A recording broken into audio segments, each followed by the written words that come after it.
Ladies and gentlemen, welcome to the world famous Jonesy and Brown show. My name is John Brown. By my side is my partner in crime, my mellow, my ace in the place, my mellow, my man in the plan, Mr. Mike Jones. Who? Mike Jones. Jones. Hey man, uh, normally it's Dallas week. Normally there's enough juice in a Dallas week that we have content to speak about. Like we normally have a whole bunch of topics to talk about just concerning the game. But there had been a scuttlebutt about just some issues that might be happening within the locker room, and I wanted to bring our guest on this week to talk about it. And then in the midst of securing that guest, it just what was like a small spark turned into like a raging inferno, if you would call it that. Would you call it that, Mike Jones? I wouldn't go as far as to say raging inferno. Oh, come on, man. You're not selling it. We got to sell it, man. Raging inferno makes it sound like it's all over. You can't salvage anything. But there's definitely a fire alarm going off. Okay. Well, ladies and gentlemen, let's bring in our guest this week. He is a frequent guest on this show, a good friend of this show, member of the family. Ladies and gentlemen, from the Philadelphia Tribune, Mr. O.J. Spivey. What is happening, good brother? What's up, guys? I think we got a ball game coming up on Sunday, but Are you sure? Can you confirm that there will be football played by the Eagles on Sunday? There will be football played. We just got to get to Sunday. Well, let's talk about getting to Sunday, because you know where we are. You know what's happening. And honestly, like most fans, I hate it. I don't like the way this is going down. This is not something that should be surrounding an 8-2 football team. And I really I've tried my hardest to dismiss it all season. You've heard it get mentioned. You've heard people talk about it. I've really tried to dismiss it. I thought it was just things getting blown out of proportion, people trying to invent issues, create issues around a 8-2 football team. There's nothing else to talk about. Let's create some controversy. Thought it was just clickbait. But now, over this last week or so, it's starting to grow to a little bit more than that. AJ Brown had tweeted, used social media to vent a little bit of his frustrations with the Eagles offense. OJ, you wrote an article in the Tribune saying you felt like he needed to keep that in-house. Like, why did you say that? Do you still feel like that is the issue? Like he should have, the problem was him sharing how he felt with the public. Yeah, I mean, I wrote that, that was the headline. He should keep it in-house, but that doesn't mean that he did not make good points, that he was not correct in some aspects. But again, how you channel energy, how you channel frustration, anger, that has to go somewhere. But the worst place that he could have put it was out in the media. Worst place he could have put it was out on social media or on Twitch with his friend. Because again, even though we still didn't see a great offensive output, even though, again, I want to preface that they are 8-2. They won both of those low scoring games, which is, part of the character of a team. Okay, can you blow people out, but can you also win close, hard-fought games? Can you win defensive struggles?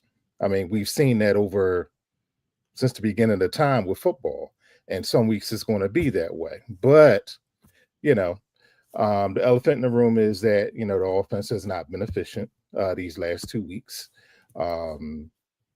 You can make the case for over the season, but you lead the league in 3 and outs. Yeah, lead the league in 3 and outs. But again, Okay, you weigh that up against being 8-2, and also the Mhm. number 1 seed in the NFL, and you've beaten everybody who is giving their best shot to you.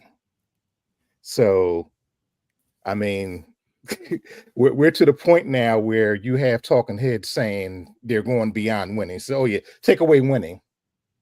What the hell is that? You can't take away winning. You can't do it. Mm. Okay, 8-2 is 8-2. I go back to, I don't want to lose your audience or whatever, but I go back to what Bill Parcells always says: you are what you are. Okay, and the bottom line is what your record says you are. Okay, you can dissect of how you got there and where you can go from there, but they're 8-2, number 1 seed, beat the Packers, beat the Lions, beat the Rams, beat the Buccaneers. They hold a tiebreaker for every NFC contender. As bad as we perceive everything to be, as bad as we want it to be, as bad as it is, all those things. So as a writer, as a columnist, I start with the facts and I go from there. Yes, 3 and out is a fact as well, but how do you incorporate that into an 8-2 squad? I mean, are we going to focus on 3 and outs, or are we going to focus mainly on 8-2?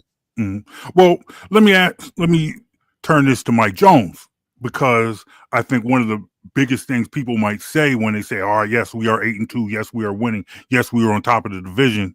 Yes, we are on top of the conference. But isn't that where we were in 2023? Now, I understand that there are some differences, but I think that is a claim people will make. So it's funny. It's actually, in my opinion, on the field wise, at least, the exact opposite of 2023. In 23, the Eagles, they scored points. They turned it over some, but they scored points. And the defense was leaky. The second half of that season, we saw quarterbacks week after week after week set career bests in completion percentage and yards. We couldn't stop anything. This team, however, because the defense under Fangio the last 2 years has looked the way they look, you can keep a Green Bay to 10 points or a Lions team to 9 points and win games like that. That being said, where the similarity is to 23, when early in 23, when they were 10-1 and winning a lot of one-score games and squeaking some wins out, we could look at it, and although we like to say, well, they're 10-1, they're still winning, you could look at it, the eye test, if we were being honest, something's not right here. Something's off, and eventually it caught up with them. And I think right now we're 8-2, but we can look at this, be honest, and say something's not right with the offense. Something's off. Both things can be true. So when I hear 8-2, yeah, great. Doesn't mean everything's perfect. So that's where I see the similarity to 23. Even with the record, we got to use the eye test as well. So where do you start? You say, hey, something is off. And it's obviously the offense, because you see the effort that the defense has put in, especially these last 2 weeks with the wins against Green Bay and the wins against Detroit. So obviously the issue is the offense. Where exactly do you start with that? And either of you can jump in on that one. Well, no, go ahead, Jonesy. So for me, I start with the offensive line. The passing struggles were there last year as well, but Saquon Barkley had 1,000 yards before contact. Saquon before contact was, I want to say, a top 5 rusher in the league. It was somewhere up like that. And this year, we're repeatedly seeing him getting hit in the backfield. Some of it's new personnel changes, some of it's injuries, guys in and out the lineup. But I do think if guys are able to get healthy as the year goes, Dickerson, Juergens can hold up. Maybe you get Lane back before the end of the season.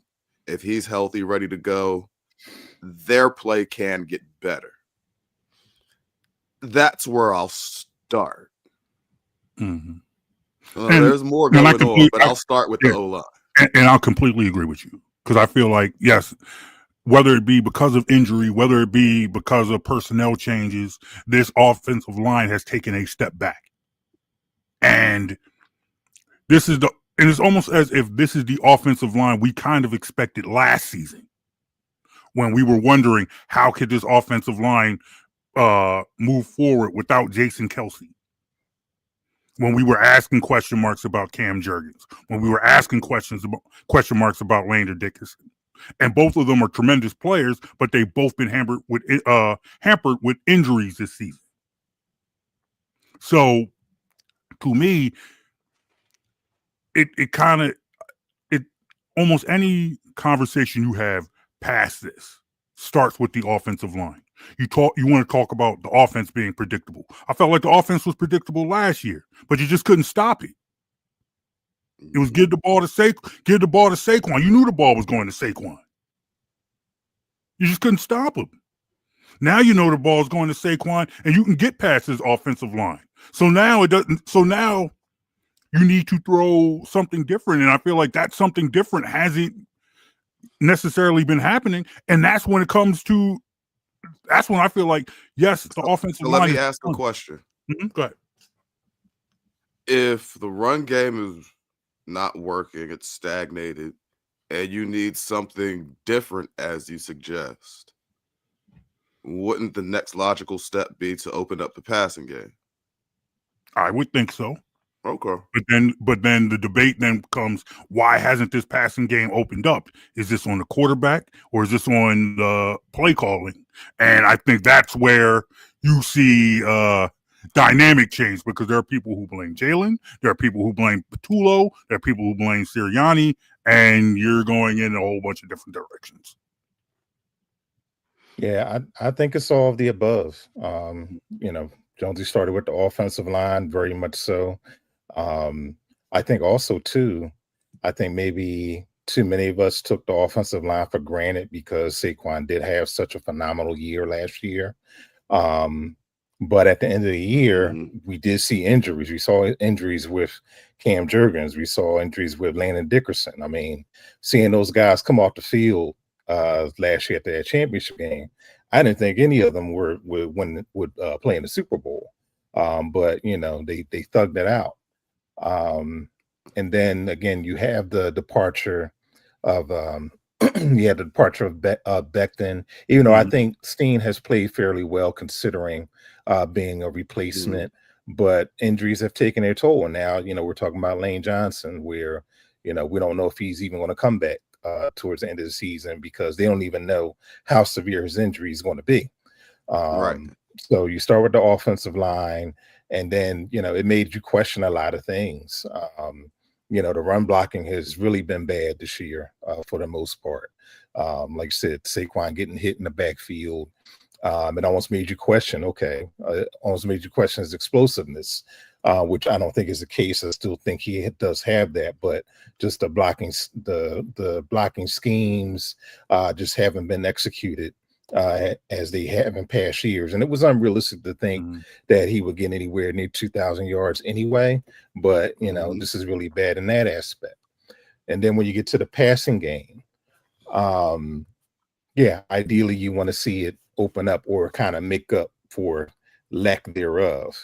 And I think everybody has a piece of the puzzle here for the blame and the criticism. And a lot of that is, as we're saying now, nobody's on the same page. And, and I hate to go on with the PTSD for 2023, which a lot of people seem to have. But when you have an offense where everyone's not on the same page, and, whether you want to believe certain things or not, what I know is, and what I see is that for the most part, and I'll start here, and I think this is the primary issue, is the lack of design, the lack of ingenuity.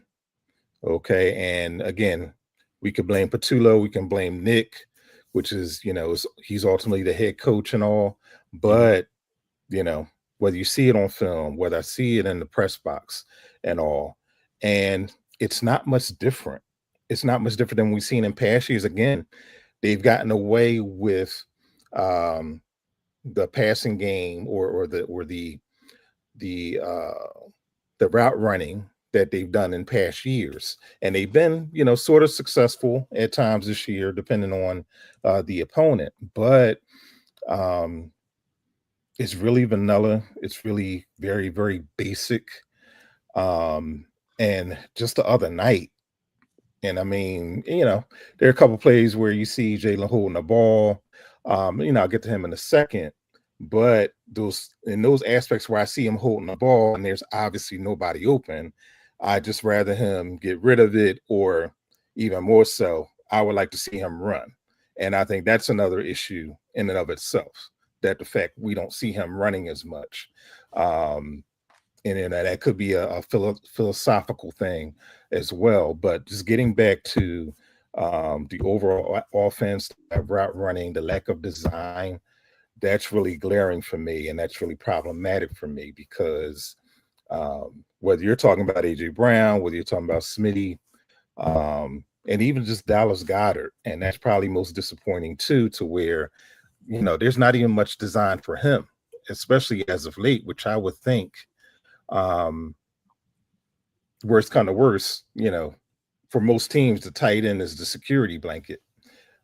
So that's where I start. And again, I go back to Nick. As much as I think of him as a good coach, of course, Super Bowl winning coach and everything, the guys play for him, that he's not a great offensive mind. He's just not.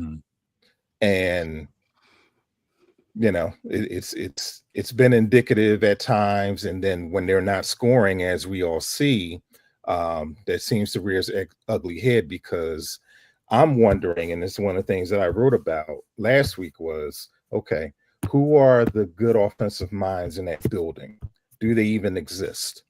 Okay, from head coach to offensive coordinator to quarterback coach. Some people have even, are lobbying already for Scott Loeffler, the quarterbacks coach who had a great career at Bowling Green, to take over as OC. I don't think that's going to happen anytime soon.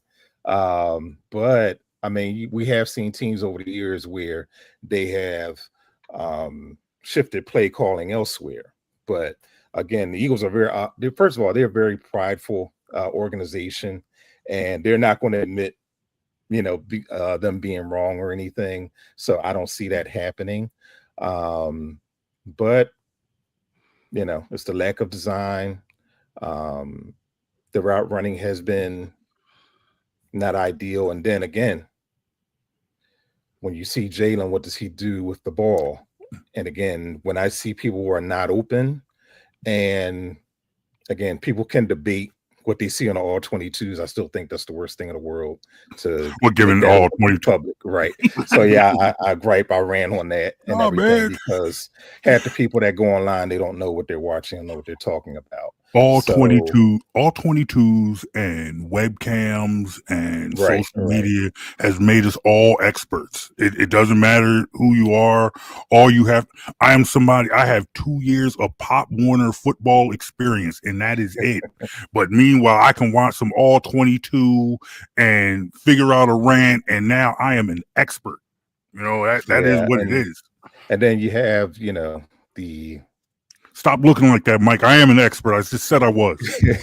They had rumors of, Hurts maybe going rogue, and him and AJ going rogue, and all those things. And actually, some of the when I look back, some of the Eagles' biggest plays was when they have gone rogue, or where he has checked, on the line to make things happen.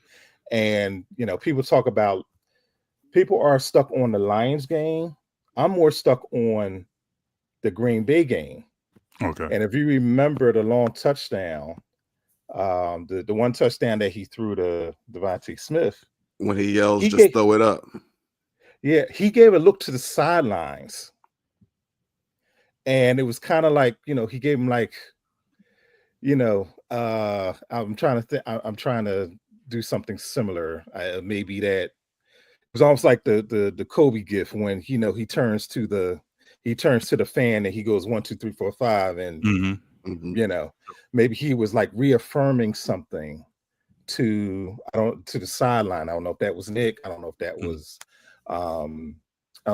Patullo. And then I even go back even further, when he was interviewed for the Super Bowl, the America's Game documentary, to where like, hey, he said, I have these set of plays I gave Nick and everything. Okay, we should run these. This is what we should run. I reminded him of them.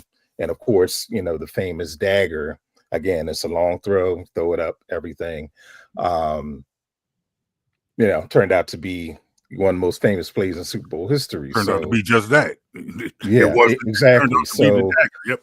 It's all these imbalances on the offense. And again, I think, no matter who you want to blame, I do think it starts at the top, because again, they've gotten away with really not having, well, I'll say this year, because I do think, as critical as we were, or maybe people were with the offense last year, I do think going back to Kellen Moore and then even going back to Shane Steichen, they were probably they've been the two best offensive minds in that building over the past 5 years. So, all right, so let's talk about this, because there are a couple things that come to mind. All right. And I want to go back to, I'm going to start back at the beginning of this Jalen Hurts, Nick Sirianni journey. Jalen Hurts' second year in the league, first full year as a full-time starter. Nick Sirianni's first year as full-time coach. Do you remember what that year started like, what the offense looked like? Mm. They tried to pass. They tried to pass a lot. It was ugly. It was inefficient. And the answer was take the ball out of Hurts' hands and run. That was how they made that run to get to 9-7 and make the playoffs. They followed that same blueprint the next year when they went to the Super Bowl. They were a run-first team with limited passing attempts. Now, Hurts was very efficient that year, but he was not a volume passer. Mm-hmm. You get to the next year, you bring in Brian Johnson was the OC the following year after Steichen left. This is the year after the Super Bowl, correct? Mm-hmm. The year after the Super Bowl. So then that was Johnson. Brian Johnson's the OC in 23. Yep. Mm-hmm. They went to a little bit more of a passing attack. Hurts had 15 interceptions that year. Mm-hmm. And that was the year they had the collapse at the end. Go flash forward to 24. You bring in Kellen Moore. The first 4 games, they were higher volume passing. Mm-hmm. They were inefficient. They turned it over. And the answer was to take the ball out of Hurts' hands again. At some point, regardless of who the coordinators were, the answer has always been to take the ball out of Hurts' hands. And this is a statement that stuck with me. It was one that slipped. I was Shady McCoy when he used to be on the morning show on one of those networks with Acho and those guys. They were talking about the Eagles, and he slipped. It was a mistake. He meant to say that one of the players told him, but he actually said the name. He said, AJ told me. Oops, I mean one of the players told me. And then the statement after was, it doesn't matter who the coordinator is. The offense is going to look like it looks like because of the quarterback. When I heard that, I can't be surprised by what I'm seeing and what's coming out now. this is not a this year issue.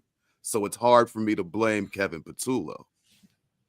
At some point, we have to really start taking an honest look at, does this quarterback have limitations, and does the coaching staff trust him? And that's where I think what we're starting to hear come out in some of these reports we're seeing now. How much do they really trust this quarterback? So given that, and you have used that terminology, you have used the terminology taking the ball out of Jalen Hurts' hands plenty of times over the last couple of years. Mm-hmm. And given what has started to come out, people's frustrations with Jalen. Mm-hmm.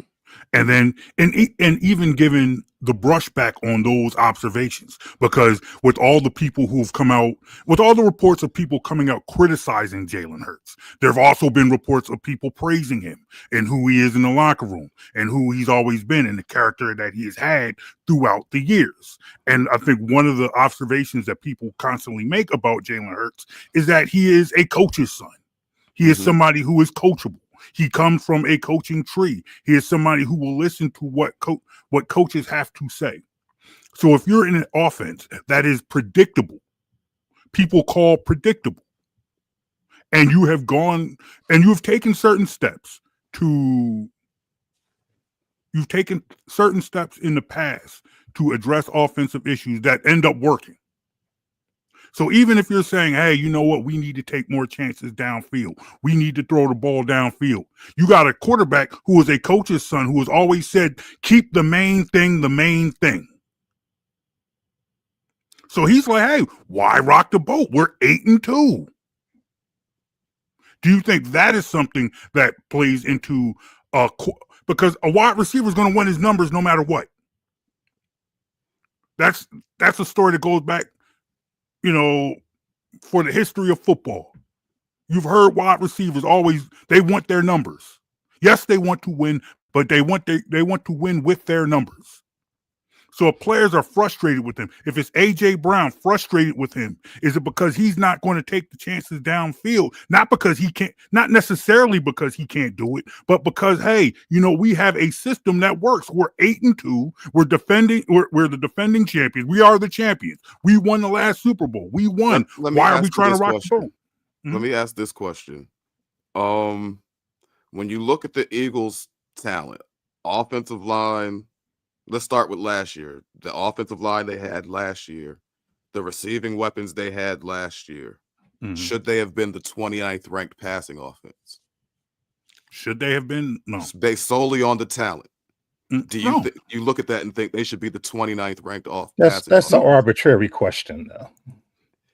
Is it? Because that's what the players are looking at. That's what these players are frustrated about. Okay, I think, but I understand that. But again, the main thing isn't the main thing. They're frustrated. They're frustrated. Okay, and again, you're not, because of you're going back to 2023. You're kind of disregarding what their current record is. I mean, they are what they are right now. But again, it's all complaints while they're winning. While they have won. Okay. So again, we could look at stats 29th rank, and when they rank offenses and defenses, it's through yards. It's not points per game, it's not through efficiency, it's not through all these analytics. I mean, we're just going to base things just on rank and incorporate them whether into their wins or losses. I mean, there's a lot of proficient offenses out there. I mean, Dallas is one of the most proficient offenses out there too. But, they're not a winning squad. I understand they don't have the defense like the Eagles, but I mean, I don't hold in high regard, okay, where this team ranks as far as yards. Okay. And if that doesn't equate to winning, I mean, Cincinnati's been scoring 40 points with Joe Flacco as their quarterback. I know the defense can't stop about a team that gives up 40 points a game. That's not the Eagles. But again, but you're talking offense. We're talking offense. You're talking offensive rank. Offense is regularly stagnant.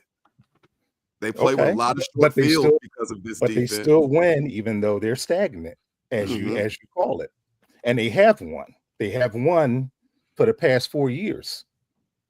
And they've won more than just about any other team. And that includes Super Bowls, that includes Super Bowl title, all those things. So again, I think what it comes down to is that, and I'm not singling you out, Jonesy, but I think yes, you are. You can single them out. Go ahead. When people make that claim, it's like, okay, they're winning, but I don't like how they won. That's what it boils down to. And that's fair, because that is part of what I'm saying. Because and I hate to keep going back to 2023, but and I think that's part of the issue too. Why do we keep the NFL is year to year? It's really week to week. Please let me finish this one, because it's not. I'm not comparing this team to 23, but it's the argument per se. And because when they were 10-1, and people would tell me, why do you care how the win looks? They're winning. It's because when I look at it, I know something's not right. Yeah. And the record will eventually, if something's not right, it's not going to stay there. And that's what I'm looking at. This offense, it's not right. Like, we can, none of it, and it was not just AJ. Lane Johnson has said it. Devontae has said it. Saquon has said it. AJ's been the most vocal about it, but he's not the only one telling you the offense isn't right. Yeah, it isn't right, and it does need to improve. And because again, yes, if I'm taking it week to week and everything, depending on the opponent. I mean, we even said the previous week, okay, they can't score 10 points against Detroit and expect to win. Well, they scored 16 and still won. Right. So again, as much as we want the offense to look a certain way, it's still not preventing them from winning. And again, we still have the PTSD from 2023 because it keeps coming up, even though they overcame that last year. For the most part, they even overcome it this year. And it still has a way to go. But again, I just don't think it's because they have overcome it, because they have won so consistently. I think it's a bit disingenuous to just always refer back to 2023.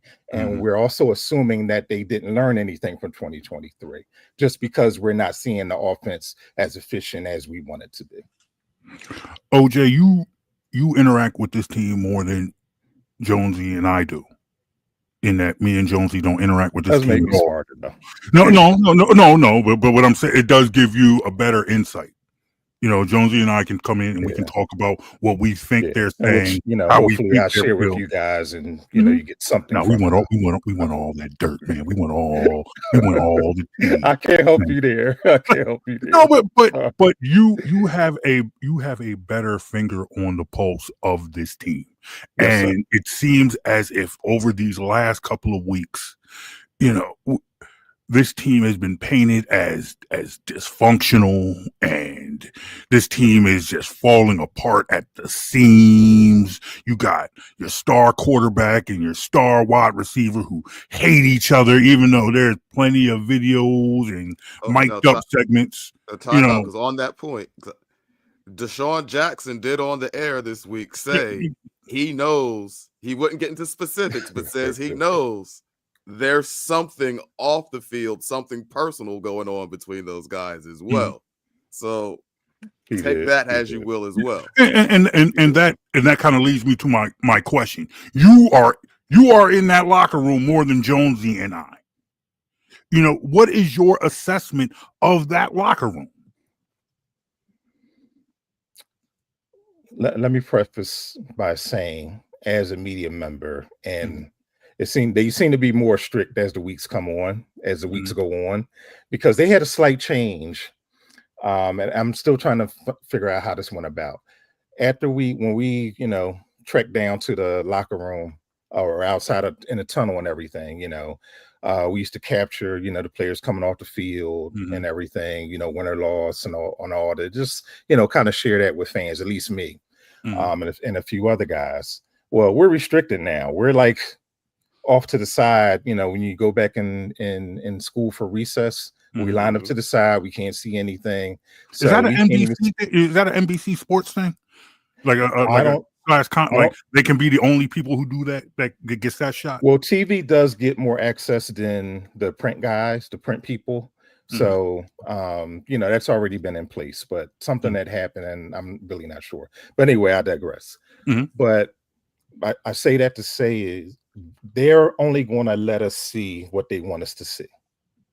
So by the time we get in that locker room, win or loss, and again, they've been winning much more than they've been losing, right?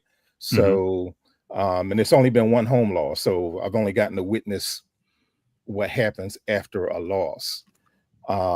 So when we go in there, it's always upbeat. It's always the players always eager to talk, except for what you see when everybody and the grandmother's always want to be at AJ Brown's locker. They always want to be at Devontae Smith's locker. Even though sometimes I have such a good rapport with Smitty where I can get him one-on-one sometimes. But, you know, it's been nothing but upbeat. It's been nothing but, you know, positive. And add to refer to what Jonesy's been saying. You know, they're happy with the wins, but, you know, you talk to the offensive guys, say we need to improve, we need to execute.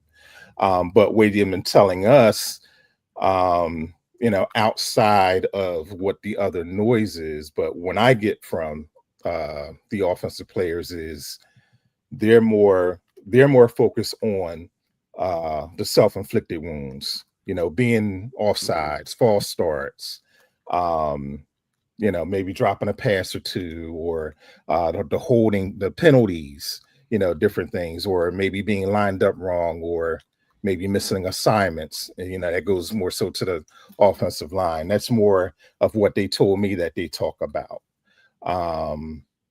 And also too on the defensive side, even I'll say this on the defensive side, now that the defense has been dominant, and man, watching Jalen Phillips these past 2 weeks has been incredible. I didn't realize how big he was too. But anyway, those additions at the deadline were massive. Yeah. And, you know, I think we also had to keep in mind too, early in the season, the defense was not as good because of all the changes and all of the turnover, and they weren't getting the pass. They weren't happy with their pass rush. It came out now that, you know, they were asking Brandon Graham to come back before the season even started. From August. Right. Exactly. So took a sweet time, didn't yeah, exactly. Yeah, let me think about that, guy. I'll get back to you. Right. So with Phillips in there, and you know they're back healthy now, so that's a lot too. But these past couple weeks, you know, talking to Devontae, saying, hey, you know, defense, they got our back, you know, while we're trying to get on the same page and struggling and everything. But on the contrary, early in the season, when, you know, the defense was leaking a lot of oil, especially against the run, you know, they were saying the same thing, even though, you know, the offenses hadn't been particularly juggernauts except for games like against Minnesota, who at the time they still had a good defense. But they all seem to be together. You know, they're only going to let us see what they want us to see. They're always prepped and everything. But, you know, I don't get any of that or from the locker room as I saw in 2023. Now, back then, guys, you know, you could almost cut it with a knife because it was not only that was a coaching issue, right? So it was a turmoil with the coach, and, you know, they panicked by making that change and then putting Patricia in charge and everything. That was just a total panic move. Now, people want the Eagles to panic this year and change PHILA. And I don't foresee any of that happening, because my philosophy is, my thought is, good to great teams don't make panic moves, because that's just giving all of it. That's just letting everybody know that, you know, it's out of control. So, but I will say how they handle this, no matter, you know, who we want to send blame to, how they handle these next couple of weeks. And I think this game, I know you'll probably ask me about this later, but I think this is an important game this week. against Dallas. So I think it's very important. I agree. I agree completely. For not only winning, but getting some of that offensive efficiency. We're trying to grow on that offensive team. Yeah, that's exactly, Jonesy. So, I don't know if I would foresee or look for a blowout. Dallas is a little bit better with Quinnen Williams because he's one of the best defensive linemen in the league. Logan Wilson's back. Yeah, yep. That's another key, right? Exactly. So this is not going to be easy for a struggling offense. So I mean, I guess we're going to say again, they're going to have to score more than 16 points to maybe beat Dallas because they could be efficient. But what that defense is doing, man, it's like. But no, go ahead. No, I guess also because it's also a similar situation to that first Giants game where you're playing a division opponent, someone who is very familiar with you, someone who you've played already, and to a point, short week, coming off a short week, and to a point that Jonesy has made earlier this season when you're playing the team that just won the Super Bowl. You're going to get their best shot. Yes, we've seen the Dallas Cowboys already this season, but still, it's another opportunity on the national scale. They feel like they're healthy now. They've got the new guys now. And they're making a final push to try to keep their season alive. Yeah, this is it for them. Yeah. And plus, with all the news, with all the news, they think they're smelling blood. Yeah. Yeah, they lost to us in week 1. They have every reason to come in motivated this week. Yeah, they're feeling pretty good about themselves. So yeah, they have the, I don't know how much they use this as motivation. They had an unfortunate tragedy with kneeling and everything, right? So that athletes do anything to kind of motivate or inspire themselves. So this is. And I hate the term trap game, but if we look throughout this whole season, this is probably as big a potential trap game as we'll see this year. Absolutely. You think so? I mean, because it's not like, I understand that. I understand the Chicago Bears. Think about what he just said, because you're coming off back-to-back weeks with the Packers and Lions, who are looked at brutal physical games too. And those two teams, along with the Rams, are looked at as that group right at the top of the conference who's competing to get to the Super Bowl. You just saw 2 of them back to back. You got the Cowboys this week. Then you've got Black Friday against the upstart Bears. And then you've got the Bills. This is on paper the lull in the schedule. Trap game all over it. No, I understand that point. I guess I'm not necessarily sure that even the Eagles, given the talk that has come out of that camp over the last week and a half, believe that they as a team are in a position to look past the Dallas Cowboys. Whereas, like, I understand why you would look at the Dallas Cowboys and you might possibly look past them, but they know what's going on. They see what that offense has done over the last couple of weeks. So they know that this isn't, they have to take this game seriously. And it's a situation where, given the talk of what's been going on, given the way things have played out this last week and a half, if they were to come out and lose on Sunday, nobody's going to have a good Thanksgiving. Thanksgiving is ruined for the Eagles, and possibly Eagles fans. Nobody wants this to be the topic. The Eagles Eagles lose on Sunday. Eagles might be the number one topic you don't want to talk about at the Thanksgiving. It might surpass politics as what you don't want to talk about at the Thanksgiving. Because of all the outside noise, they can't lose this game.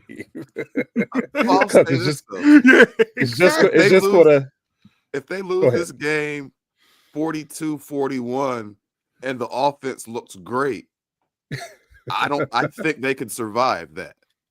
No, I think no, honestly, I hear what you're saying. I think a good offensive performance I think may he be has a this week point. more important than actually winning. No. I think you can survive a it- loss if the That's offense looks good. that's how crazy it's been. Right. I normally don't agree with that kind of concept, but But the way it's been recently, I think a good offensive performance is more important than the win this week. I won't go that far, but I see your point. I don't. I'm sorry, Jonesy. I'm out on that point. I because hear what you're saying. Yeah, because everything. But I don't know if I agree with that, man. Okay. You want the win. I do. I want the win. That's how diabolical this fan base is, this city is, Mm-hmm. that people will accept the 42-41 loss, then a win that will make them 9-2, that much more closer to winning the NFC East. I mean, if they beat Dallas and other things happen, they could clinch the NFC East on Black Friday. Right. But if they win 9-3, the noise gets louder. Oh, yeah. No. They're I absolutely agree with you with that. They come out there on Sunday and win 9-3. They come out there and win 9-3. Yes, I am with you on that. That's all I'm saying. That will be a win that's as close to a loss as possible as there could possibly be. And think about it. Can you settle for 24-20, Jonesy? Can you settle for 24-20? I'd rather. Yeah, I could settle for that. If it's not a lot of 3 and outs and 24-12, just a bunch of field goals. But 24 points, I could live with 24 points. Right. Then that's all my point was. I went to a little extreme with 40s versus 9-3, but you know what? No, you're not. Listen, you're not off, man. You listen. The way everything is going on, you are not off. Right. That's just how it feels right now. Like wins, we all know should be the most important thing. I think you try to write my column, man. but look at the Discord. Like I understand how they win. How they win is important, and what they do as they win is important. But you talk about like we've really prioritized stats over winning. Like people, like you said, who is it? This take winning aside, take winning out of it. And I'm looking at them like, why? Can I answer that? I will let you answer that, but I would like before you answer that, I want to invoke the words of the great Herman Edwards. Hello, you play to win the game. You did a good job of answering it earlier too, Josie. But no, go ahead. So seriously, because I want to make this comparison: the Legion of Boom, Seattle Seahawks.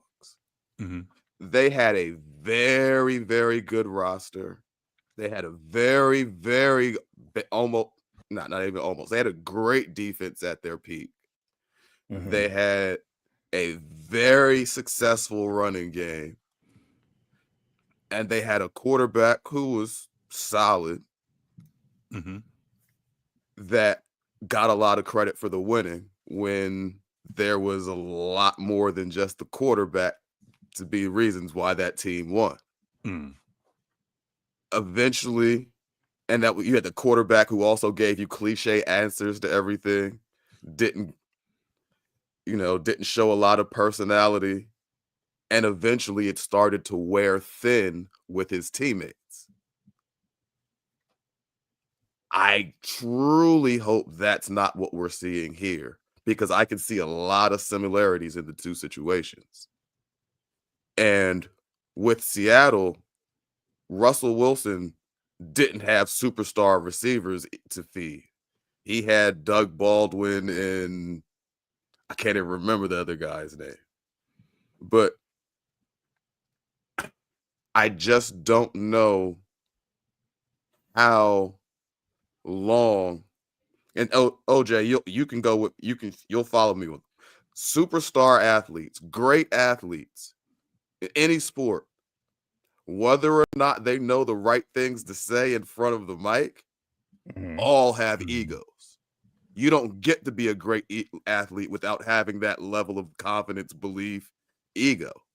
Mm-hmm. So when you see yourself not performing at the level that you believe you could perform at, whatever reason is, I'm not getting the opportunity or whatever it will begin to frustrate them.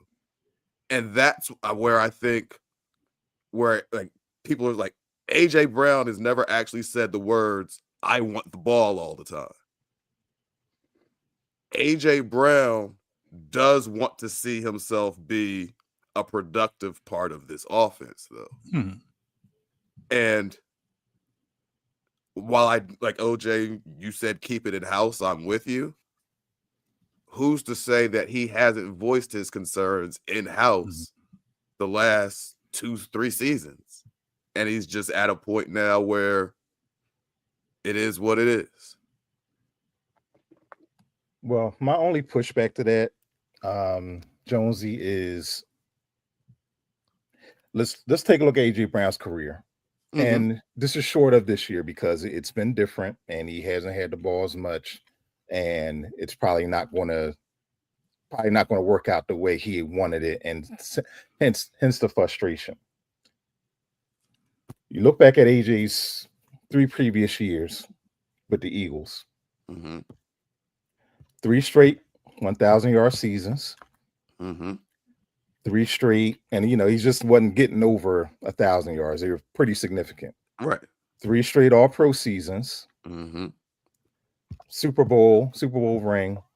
And within those 3 years, he already owns a handful of team records. Mm-hmm. I even believe a couple NFL records. He's been a very good receiver here. Within those 3 years. I mean, all pro. I mean, people talk about Pro Bowl. All pro is like is the step above. The creme de la creme. That means you're one of Right. the top 5 receivers in the entire league, not the conference. Right. Right.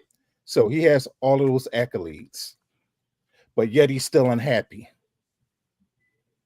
Unhappy last year, unhappy this year. I get it, even more so this year than other years. But again, it's all in the concept of all of this team success.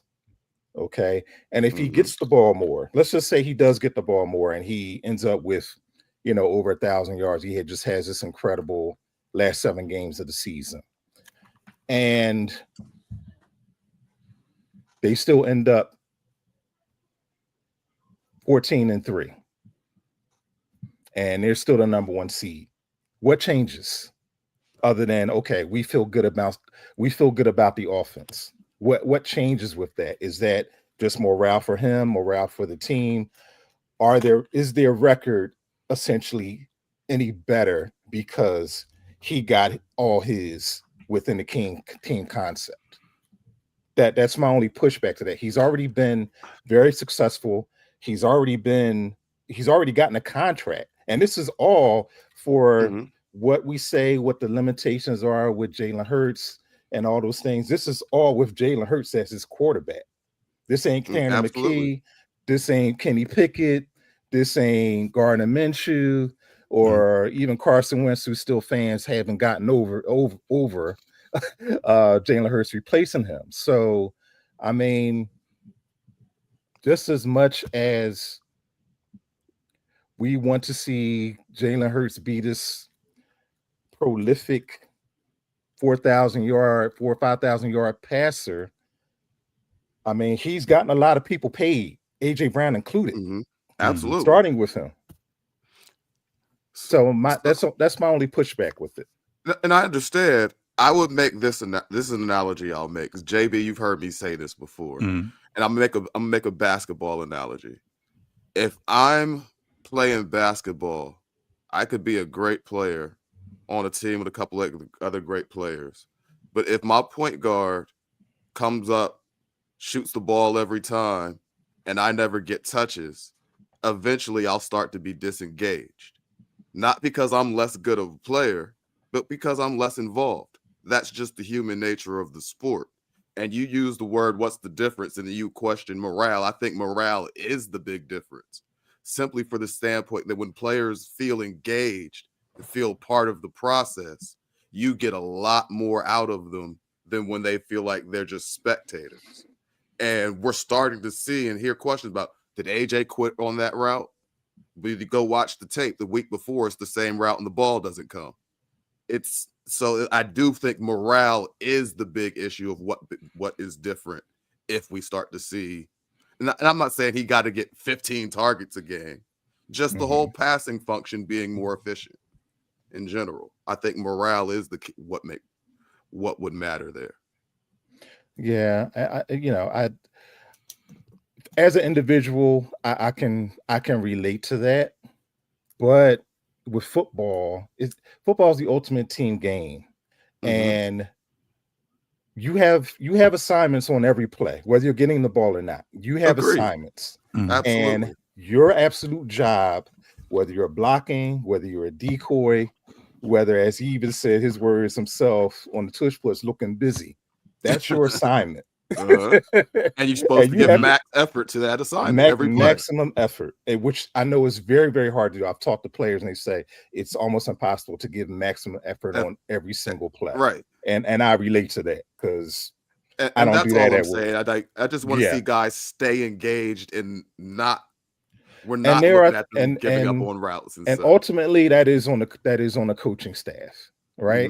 But again, it is that morale's a good thing, but I guess I've come from the era where winning was always the best deodorant, but obviously that doesn't apply these days. We're a little old now. These kids are different, right? And that's right too. And I'm glad you make that point. If I could just squeeze this in, and I maybe touched on this before, but because today's athlete is different. And even like from a cultural standpoint, and this is even just off the field, guys. So from a cultural standpoint, and what I also try to do is like from a geographical standpoint, you know what I mean? It's one thing for me, I'm a black man from the Northeast. I'm a black man from West Philly. And what I try to do to relate to players like AJ and Devontae is ask them stuff about knowing that they're black men from the South.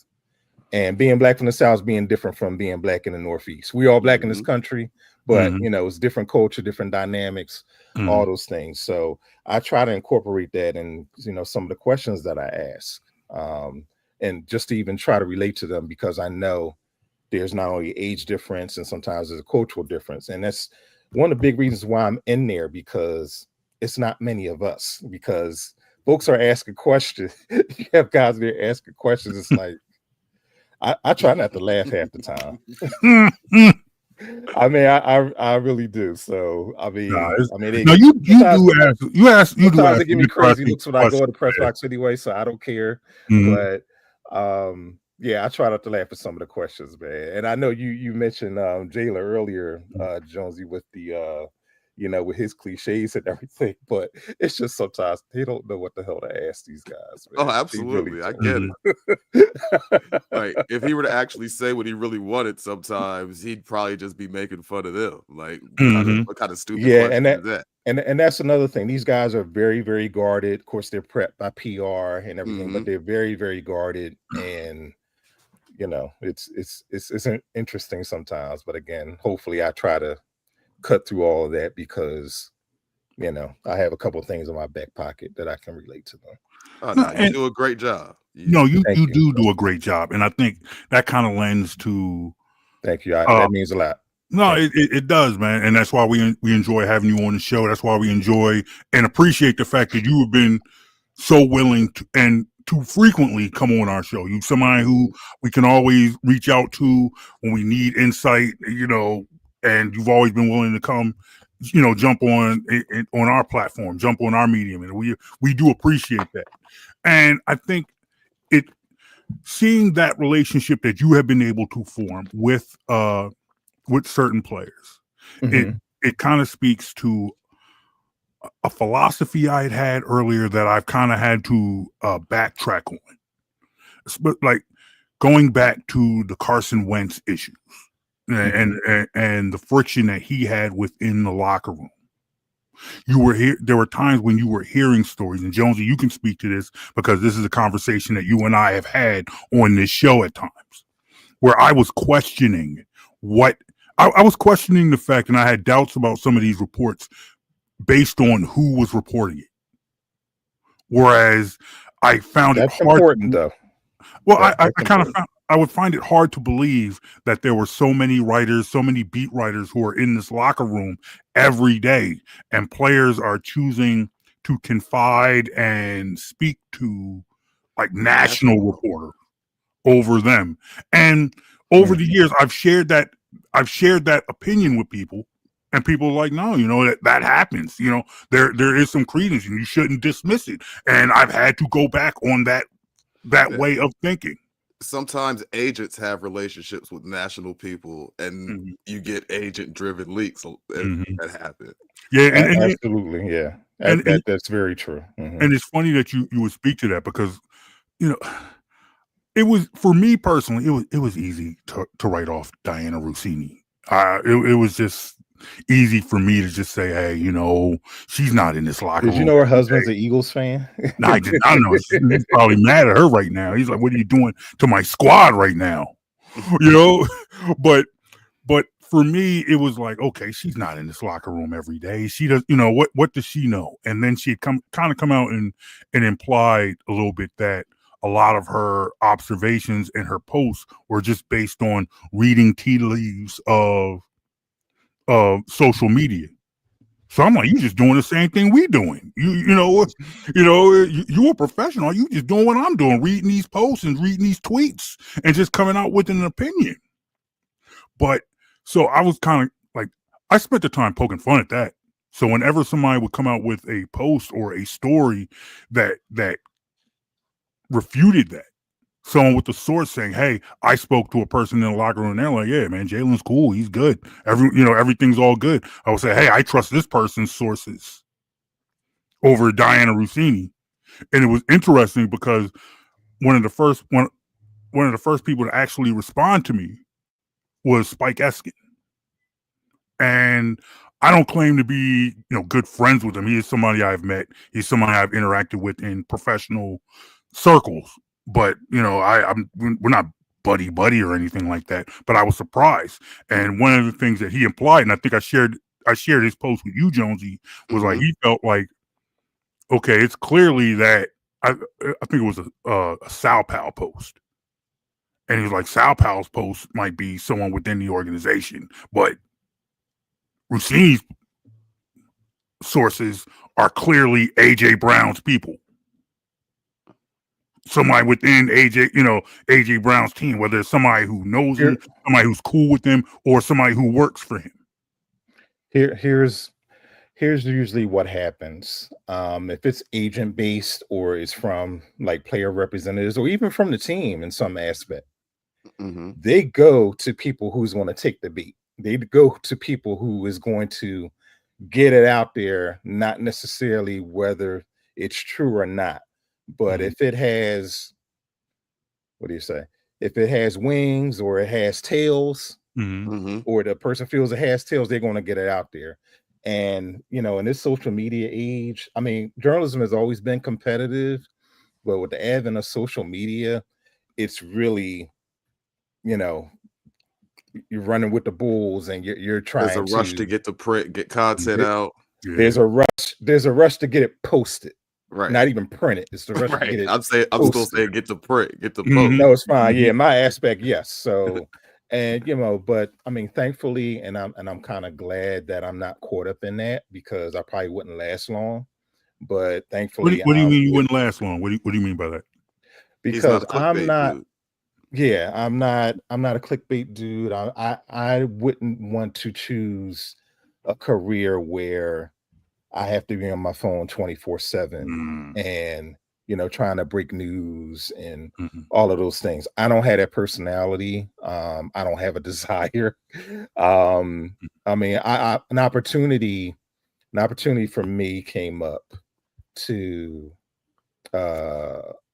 apply to be a beat writer. I won't say for who, but I have no desire to be a beat writer. but when I say that, I admire everyone who does the beat writing, because they really have most of it, whether you agree with them or not, or whether you agree with their agenda or not. I have an appreciation for them because I do watch them work, not just in the locker room. I do watch them work when they're navigating practice, when they're navigating training camp. You know, a couple of them I've become, a bit friendly with and all, but overall, I just appreciate the craft. And, at this point in my life, I don't have a desire to do it. But going back to your original point, yeah, if there's agents or somebody with the team, they want to get something out there. Even the thing with, this week, as far as Jalen Hurts is concerned. And, I want to touch on that if I can real quick. It's something part of that I'm writing about. But obviously, whoever that leak was in the Eagles organization, was a player, or I do think it was somebody other than a player. They wanted to get that out, and they knew just the way it was reported. It made it sound as though it was someone in the coaching or front office, and not a player. Exactly, but it was said that players aren't the only ones that are frustrated. Right. So it could be an assistant of the assistant of the assistant. Right. Right. So where they're getting that out, or you might have somebody in the room, in the equipment room or whatever, who's hearing things. Or whatever at in the cafeteria or something, right? So it could be a number. It could be a number of those things where the sources are. But obviously, they had a long-standing relationship with who reported it, and I think it's probably somebody who predates the Nick Sirianni and Jalen Hurts era. Probably that's what I'm guessing. But anyway, so going back to Jalen Hurts. And again, this is going to be part of my column, and I'm just kind of revisiting it. I had a great sit down with Mike Quick before the season started. And he sat down with us, not only me, but our publisher and my editors. And, he talked to us about a number of things, and it was just phenomenal. Talking about his career as a player, his career as a broadcaster. And then we got on the subject of the Eagles, this current Eagles team. And of course, I asked him about Jalen Hurts. And I asked him about playing receiver as opposed to playing receiver back then and playing receiver now. But just going back to Hurts, and a couple things when I first wrote the article about Quick, and all this came out this week, stuff that he said to me kind of rehashed. First thing I asked when I asked him about Jalen Hurts, first thing he said was uncompromising. Now, take whatever you think about Hurts, pro or con. That word now sticks out to me. You're right. That word definitely jumps out when you hear it. Uncompromising. He said he's uncompromising about himself. He's uncompromising about how he works, his work ethic. He also said that he's special. But that word uncompromising came with me. But he also said that whether the coaches like it or whether his guys like it, he still remains uncompromising to his work and his commitment to winning. So as we were talking, like, I guess this past hour, I've given it to you guys first because I didn't really express it on Twitter the way I wanted to, because I was kind of saving it for my column. Well, I think that kind of, like, for me, it's one of those things where even though me and Jonesy might necessarily not be on the same page, we're going to take that as yeah, that just proves my point. And I can totally see Josie saying, that just proves my point too. But honestly, that word kind of fits and explains both our points. Yes. That's what I love about it. Right. Right. It does. I think, to my point, I think, like, Jalen Hurts is somebody like, hey, the main thing is the main thing. We winning. So, I understand you upset. I understand that there might be players upset with how this offense necessarily goes. You want me to do something different, and even coaches, right? And like, we winning though. Right. We winning, and we're not turning the ball over. He's going to. It's safe to say that he's going to piss people off. He has pissed people off. And I do think you did make an interesting point earlier, Jonesy. As long as they're winning, but they're winning at a great clip. But yeah, we'll see how it does, 2, 3, 4 years from now. I mean, he'll probably get a new contract by then, but we'll see how that manifests. I do think they're two totally different people, him and Wilson. I know you weren't trying to make that point, right? But because Hurts is only going to be out unless he really wants to be out. But Russell Wilson is kind of like what the new age Randall Cunningham was, because he's going to be. He's going to be at the Grammys. He's going to be at the Oscars, all those things, where Jalen not necessarily. You might just see him at the Met, the Met Gala. Jalen home, because his wife wants to go. So, yeah. But that's that uncompromising thing that stuck with me, and I think you can interpret that in so many ways, and positive and not so positive. Yeah, exactly. So that's what I wanted to give you before we were done here. All right, real quick, Jonesy, I wanted to pose this question to you. Like, how do you personally navigate who to listen to, who not to listen to, as you're hearing people on both sides of the equation? There have been pro Jalen points, there have been anti Jalen points. You and I were lucky enough that we can just call on a brother like OJ to come on and just help us, figure it all out. But you personally, how have you navigated that? Well, I guess for me, guys like me and you, it's a little different because we have relationships with some people that cover the team. So you generally get a feeling for who's just trying to put solid information out versus who's trying to generate clicks online. And so when you get the clickbait guy, you got to take things with a grain of salt. Whereas a guy who is just trying to give good information, honestly, what I'm wondering with him is, what does he know that he left out because he hasn't been able to triple verify it yet? Yep. But either way, I feel like there's something I'm missing. Yeah. But usually you can kind of piece it together if you're really paying attention. No, I understand. And to that point, because you're hearing things on both sides. You hear it one way, you hear it another way, and somewhere in the middle is the truth. Right. I'll give you a perfect example. Say I'm reading an article OJ wrote, right? And he's discussing whatever's going on between the quarterback and the wide receiver. I wouldn't expect OJ to be telling me about the personal beef because one of them did something with the other one's girl, and I just made that up. I'm not saying I know anything, but that's not the type of salacious detail I'd be expected to get from a guy like OJ. I'd expected him to be telling me what's going on in the locker room and on the field. Whereas there are other clickbait guys, he might come out and be like, "Oh, well, you know what I mean." And I agree, and I think sometimes you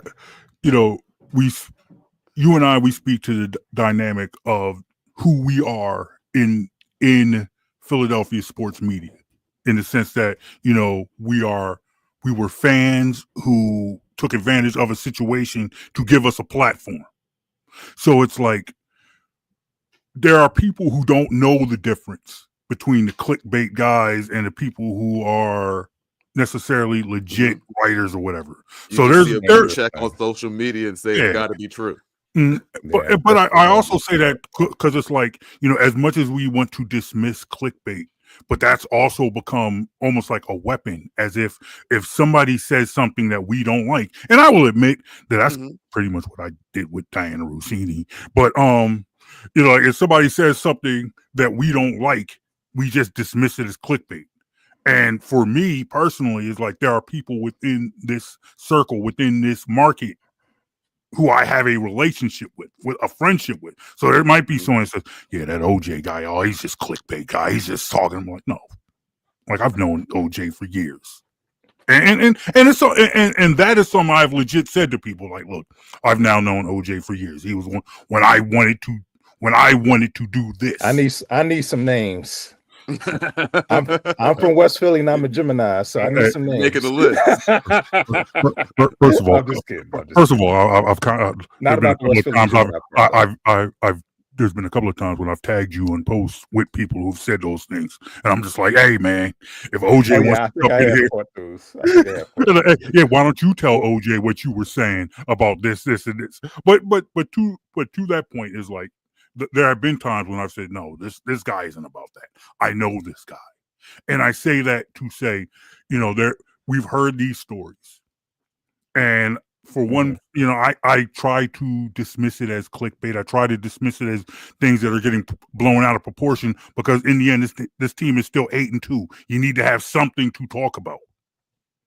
But then on Sunday, you had Derek Gunn talking about it. You had Mark Farzetta talking about it. You had Seth Joyner talking about it. And these are three individuals that, Jonesy, you and I, we've had on this show. It's like, I've known Derek Gunn. I've known Derek Gunn for 17 years. You've worked with him. I've worked with Derek Gunn. Yeah, right. I've watched him work sources. I've sat in a room and watched him operate. I've watched and I have seen, I have personal accounts of watching players be candid with Derek Gunn.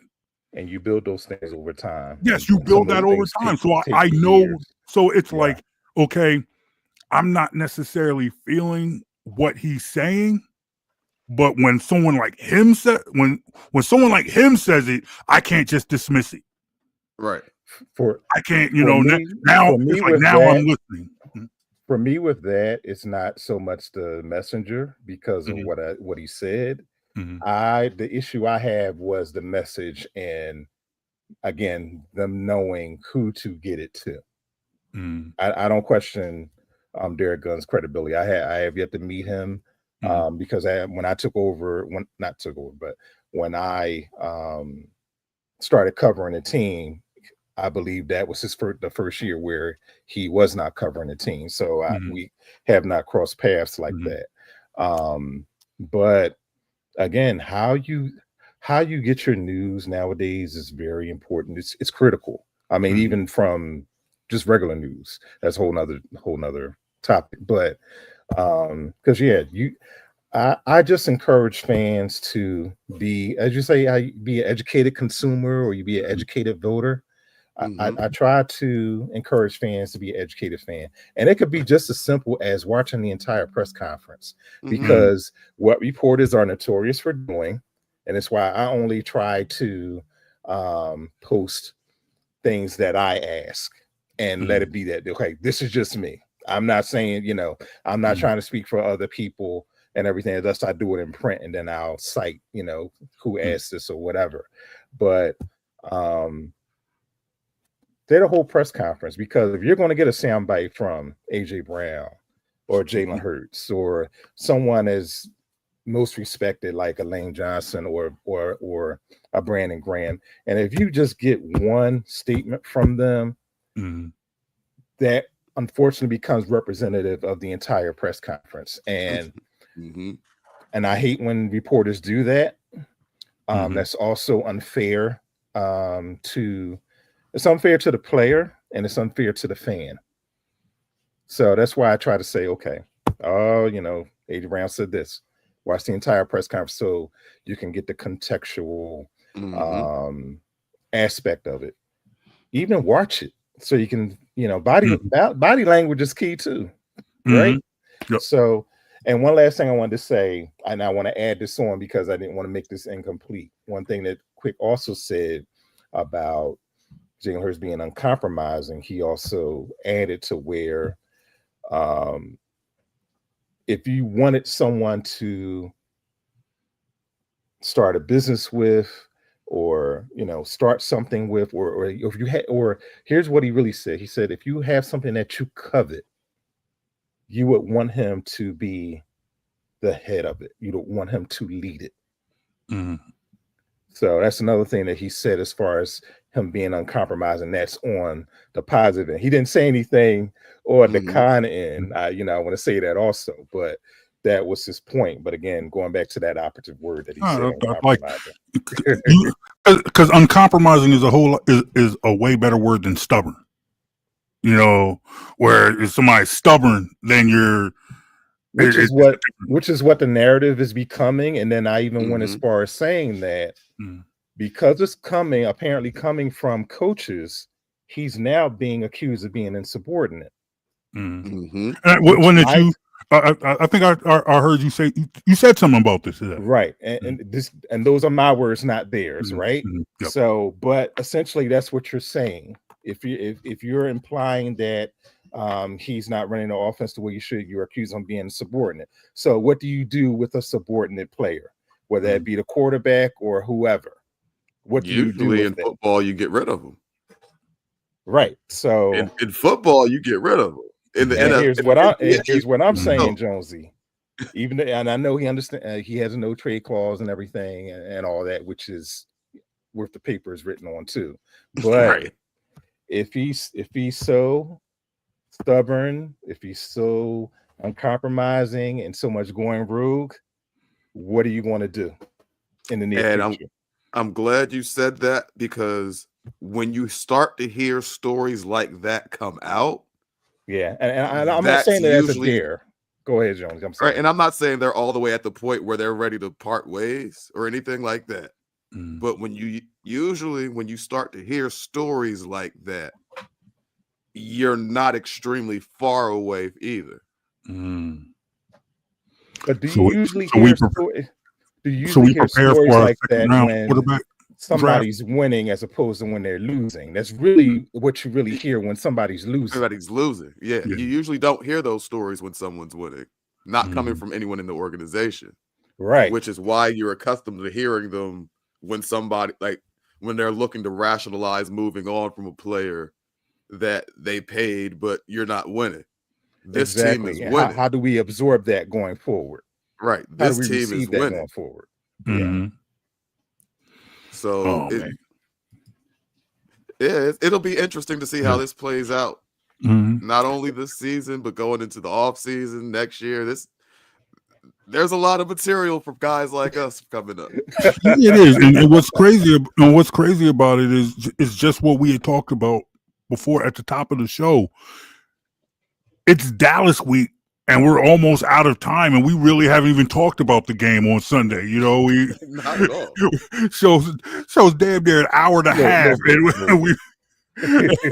and we've barely talked about it. So OJ, as we wrap things up, we want to put you down with how our new mode of operations and how we do things here on the Jonesy and Brown show. We no longer do predictions. We have banned predictions from this show. We were doing them last season early. We took a loss. We stopped doing predictions, and they went on a run. So we never went back to them. We never went back to them. Oh, I get it. So predictions are still. We thought about when they lost the 2 in a row, when they had that bad week. Let me get in the way of it. When they had that bad week, we considered bringing it back, but we decided to stick with it, and they dug their way out of it. But I do want to ask you, because what we do ask for, we don't do predictions, but we do expectations.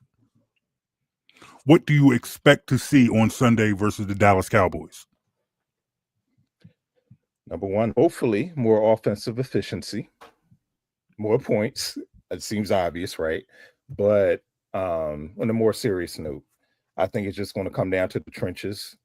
I'm a little concerned with the offense. Well, I won't say I'm as concerned. I think my concern is the center position. Will Cam Jurgens play? How effective will he be?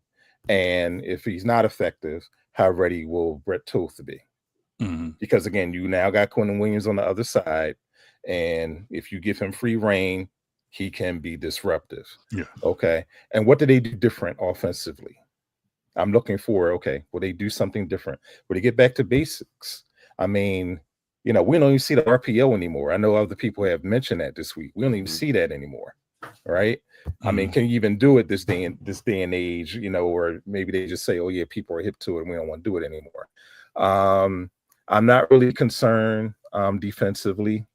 I would think Dallas will probably put up a few points, but all eyes on offense, and I think we can all agree to that. And how efficient will they be? I do expect them to win. How they win is the mystery. So I'll say something funny, and I mean this in all sincerity. I actually do expect a low-scoring, ugly game.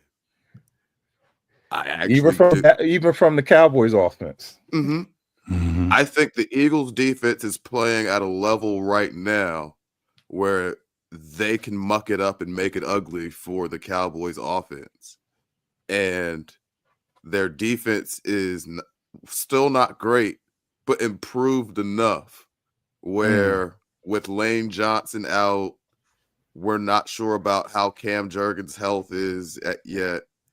It could just be an ugly game both ways, which is the last thing we want as fans, but I could very easily see it going that way. I expect Jalen Carter to keep all his bodily fluids to himself. I expect him to play the entire. I expect him to play the entire game. I think that will be a difference maker. I love how Carter and Davis have been playing these last couple of weeks. For a future show, I think is going to have to come back to, and maybe at the end of the season, maybe when it's all said and done, we will have to then have a conversation about how this defensive line compares to defensive lines of the past. Are we now at the point where we can start comparing Davis and Jalen Carter? Phillips. Yep. Because and plus, this is now the second straight year where Howie Roseman has made a move that almost makes you completely forget missed moves and moves that didn't hit. Here's a move that hit so hard that you almost don't realize his misses. Last year Zach Bond was so good you forgot about Bryce Huff. Exactly. Yes. Jalen Hunt, emerging last season. So now you're sitting there, and Phillips played so well, you forget that they traded for two guys that have retired before they even played. You got guys that just quit the whole game of football, and that would blow. You think about that, and it's like what that would do to a team. And now we're still sitting there talking about how this defense has been better than ever the last couple of weeks. But I say all this to say that, God, I don't want my Thanksgiving ruined by a 9-3 game like Jonesy is rooting for. Hey, man, I need more content. Maybe you could have all that.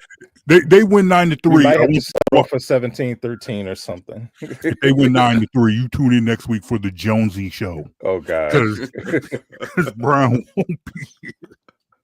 But nonetheless, they're not going to light it up. But I do expect to see some sort of improvement. It's a work in progress, and that's exactly what I expect to see on Sunday. A work in progress. OJ, a lot of people watching today, man. Tell them how they can find you. Well, you can find me at phillytrip.com. That's where all my columns are. Thank you for your support. You can find me on Twitter at OJ Philly. Actually, all the socials. I'm on Threads now. I'm on Blue Sky. People who are on there as well. I'm even on TikTok. So, some of my videos I try to upload and all, and look for some of my videos. I do work with Patty Jackson from WDAS-FM. I give her a weekly sports report. So check out her page as well. I see her posting you, man. It's like, look, OJ Spivey. I'm like, that's my man. Over there hanging I got to tell you Jackson. how that story came about. So I'll tell you that, guys, at another time. Well, another time. No, go ahead, man. You got it. No, I mean, I've known Patty for quite a while. I'm sure you probably have too, JB. And, You know, she reached out to me before the season, and you know, we've always just talked here and there through socials and stuff. And she just says, "Hey, you know, I'm a fan. I love your work. I want you to come on with me and do reports for the season." And you know how legendary Patty Jackson is in this city, right? So who can say no to Patty, right? So and here we are. So again, I enjoy doing it. We have fun. So and it's just another great opportunity to just kind of, you know, give a little insight about the Birds and, you know, and Sixers, Phillies, all that other stuff too. So nice. It's funny. Like I tell people, right, there are two Patties in Philadelphia. There's Patty with a Y and there's Patty with an I. And it's funny that you almost always know which one you're talking about, you know, without even any context. If you're talking about Patty or you talk about Patty, you immediately know. But there are two Patties, and you know, there are two legendary Patties in this city. Absolutely. But overall, man, just proud of your success. Love seeing you there. Love seeing you, you know, see other people learn to appreciate what we have known for years, man. And, you know, thank you for coming on. Thank you for your support of Jonesy and Brown. We appreciate you, good brother. I appreciate you guys. It's always fun to be on. You guys make me think. And, you know, it's always fun. So thank you. As long as you don't think, as long as you think this is not a good idea to come on our show. No, never that. Whatever you need, you guys. Thank you. Appreciate you, brother. Thank you, man. All right, now. All right, ladies and gentlemen, that was Mr. O.J. Spivey checking in. Another good show, brother. We done did it again. Yeah, that was a good one. Yeah, that was a good one. Hey, you tell us what you think of today's show. You hit us up, Facebook, Instagram, X, at Jonesy and Brown, all one word, Jonesy and Brown, or you can hit us up at BITW Sports. Make sure you download our podcast. You can get that in all our archives, whatever we work on. Just go to BITWsports.com. Make sure you check out our weekly segments on Lance J Radio on HUR Voices channel. What channel is that? 141. 141. Make sure you check that out. Special shout out to Lance J Radio for letting us guest host a week back. That was all right. That was good times, man. It's good being back in Chocolate City. We invaded Chocolate City. We took it over, man, for that 1 hour. Hey, man. I don't know if they're ready for more than that of me. I don't know, but we'll find out, man. Hey, hit us up. Thank you for joining us. Next week is Thanksgiving, so I don't know if we're going to do a show now. We'll figure it out. But we'll see. You got a Friday game next week. You got a Thursday game. It's a lot going on. It's a lot going on. So we'll figure out next week when we get there. But Mike Jones, any final thoughts? Eagles over the Cowboys in a slugfest. The drama gets worse next week. Oh boy, golly. Hey, we'll talk to you guys next time. If we don't hear from you next week, hey man, enjoy your holiday season. Y'all take care, man. Eat lots of food for me and send us some leftovers. We out, y'all. Peace.